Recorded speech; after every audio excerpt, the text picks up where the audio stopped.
And of course, the conversation we're having right now is on the forum that is set to, happen in Accra, Ghana very, very soon. And of course, you need to be part of it. It's absolutely phenomenal, and it's addressing very pertinent issues in the country. I'm talking about the Africa Forum on Displacement. And helping me have this conversation, of course, is Nancy, and I've got Meshack with me here.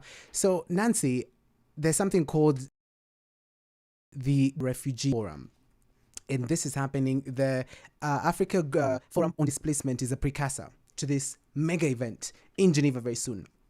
Talk to me about this event that is coming through and the impact it's going to have on generally the situation that is there.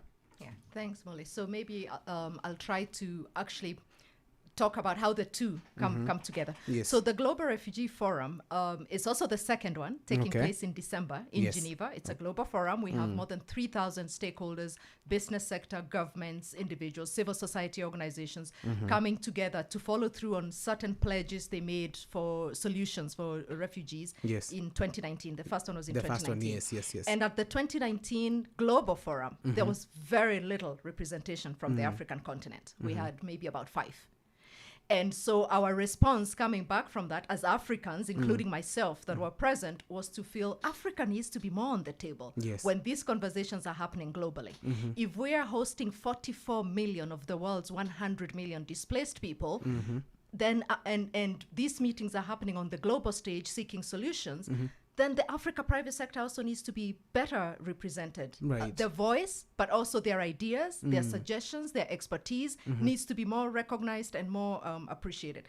So this is where the Africa Forum idea also stems from. And we did the first one in 2021. And this being the year of the Global Refugee Forum in December, we wanted to do this event in Accra, in Ghana, in November, as a way of curating the African response. And so we hope those people who will come to Accra with us, the commitments they will make there, the conclusions we will have there will then be represented, brought forward to the Global Refugee Forum. So it's really important for us that that we have a good representation from the continent. Absolutely. So those who are going to attend, of course, are asking questions like, so what am I going to expect when I come to Ghana? Maybe you can walk us through that. What is going to be there that they certainly maybe are going to be surprised, impressed with, the plans ahead of this forum? I think they're going to be surprised that this is it's a very serious event where we are discussing some very serious issues, but it's also very engaging. There's a lot of networking and learning from peers who will be attending from leading organizations, but it's also a lot of fun. Yes. We pride ourselves in organizing a conference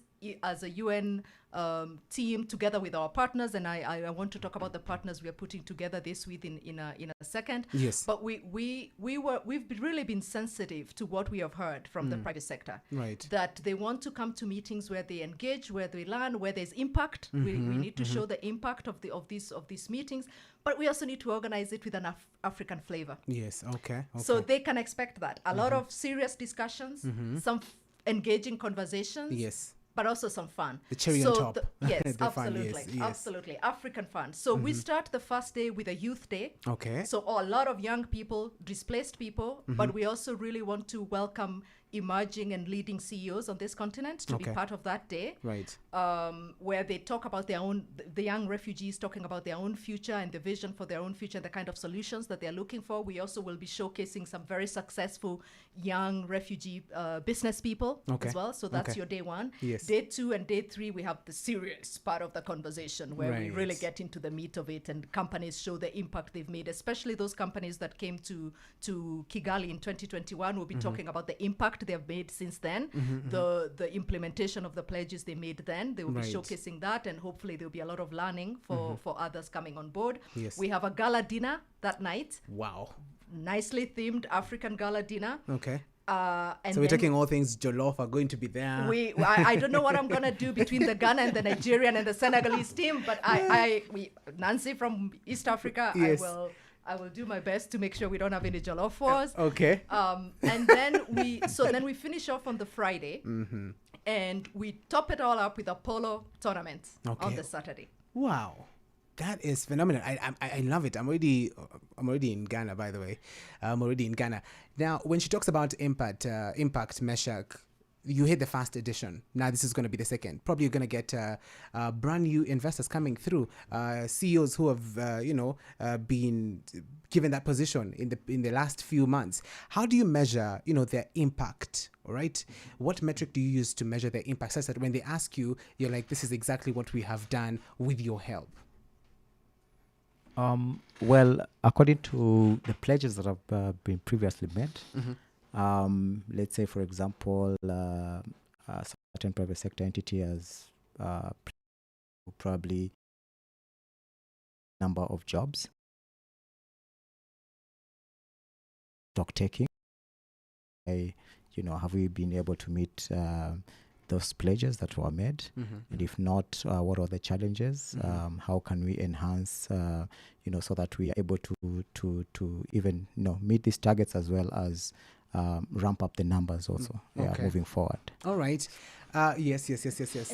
And also, just to give you a concrete example of that, for example, we had a health company in Kigali that pledged to offer the health services to refugees. Okay. And since then, more than 600 refugees have benefited in Ghana through our health screening. Okay. So those are some of the things we will be able to report back on, what some of the companies that made pledges have actually really done since 2021. I mean, that's amazing. That's really, really amazing. Where can we learn more about this forum? Of course, if somebody from Kenya wants to be part of you guys, where can they learn and get more information and knowledge on this? So I was mentioning that we're doing this in partnership. Okay. We are organizing the event with two other co-conveners. The Amahoro Coalition is a coalition of business sector that is catalyzing refugee economic inclusion. Yes. In Komoko is another organization. It's an advisory impact investor that helps entrepreneurs, including refugees, grow their businesses. And we're also doing this with the support of the MasterCard Foundation and the IKEA Foundation. Okay. So through the Amahoro Coalition website, if you go to amahorocoalition.com /AFD, you will be able to see a lot of information about this website. Absolutely. So sorry about the event. Sorry about the event. Yes, let me get to your parting shot, Meshack, as we ramp it up, and then I will get half final word on this. What will be your parting shot ahead of this forum, Meshack? Well, as displacement continues, needs continue to also escalate.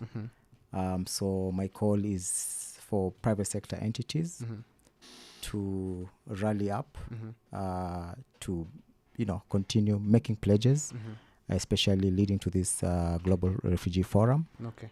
So that we continue to provide solutions to refugees. All right. What about you, Nancy? It's to say that everyone has something to contribute. Nothing is too small. Yes. From ideas, practical solutions, funding, every little helps. And so sometimes people think about this and think of it as a UN problem, humanitarian organization problem. Yes. But it's not a problem that we can solve on our own. So my parting shot is to say we really need partners of all sizes, companies, private sector, young people, especially young emerging CEOs in particular. I'm really interested in that conversation. And so it's an invitation to please come and talk to us and see how you can engage in the conversation for mutual benefit. We also know that there's a lot of business opportunities for them when they engage in this space as well. So everybody wins. Okay. That's my parting shot. Everybody wins. That's Nancy's parting shot. She is a Chief of Private Sector Partnerships Africa for UNHCR. And of course, I've had Meshack Mololo, who is UNHCR Kenya Livelihood and Economic Inclusion Officer. Thank you so much, guys, for dropping by. And of course, we wish you the very, very best of luck ahead of this forum. Have as much fun as you possibly can. All right, there you have it. We hope to have you there too. I hope to be there.